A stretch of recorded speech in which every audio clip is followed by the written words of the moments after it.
राज्याचं लक्ष लागलेल्या बारामती आणि राहुरी विधानसभा पोटनिवडणुकीचा निकाल जाहीर झाला आहे। बारामतीमध्ये राज्याच्या उपमुख्यमंत्री सुनेत्रा पवार तर राहुरीत अक्षय कर्डिले हे विजयी झाले आहेत। बारामती आणि राहुरी पोटनिवडणुकीच्या निकालाची सविस्तर माहिती या व्हिडिओच्या माध्यमातून जाणून घेऊयात। नमस्कार, मी प्रियांका कुलकर्णी, आपण पाहत आहात लोकसत्ता लाईव्ह।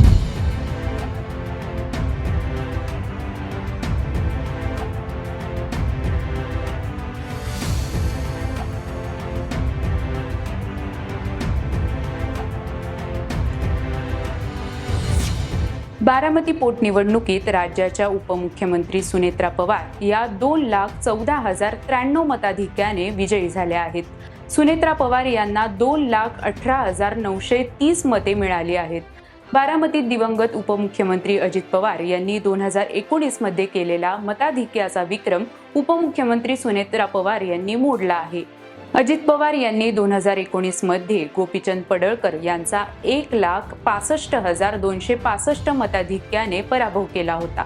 हा विक्रम मोडून उपमुख्यमंत्री सुनेत्रा पवार या 2,14,093 मताधिक्याने विजयी झाले आहेत। बारामती पोटनिवडणुकीत सुनेत्रा पवार यांच्या विरोधात 22 उमेदवार निवडणुकीच्या रिंगणात उतरले होते। यामध्ये चर्चेत असणाऱ्या करुणा मुंडे आणि अभिजित बिचुकले यांचा समावेश होता।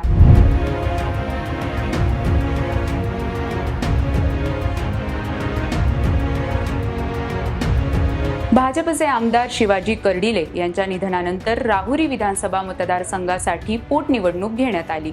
या निवडणुकीत भाजपने शिवाजी कर्डिले यांचे चिरंजीव अक्षय कर्डिले यांना उमेदवारी दिली। राहुरी विधानसभेच्या पोटनिवडणुकीत अक्षय कर्डिले हे 1,11,826 मतांनी विजयी झाले आहेत। अक्षय कर्डिले यांची ही पहिलीच निवडणूक होती आणि या निवडणुकीत त्यांचा विजय झाला आहे।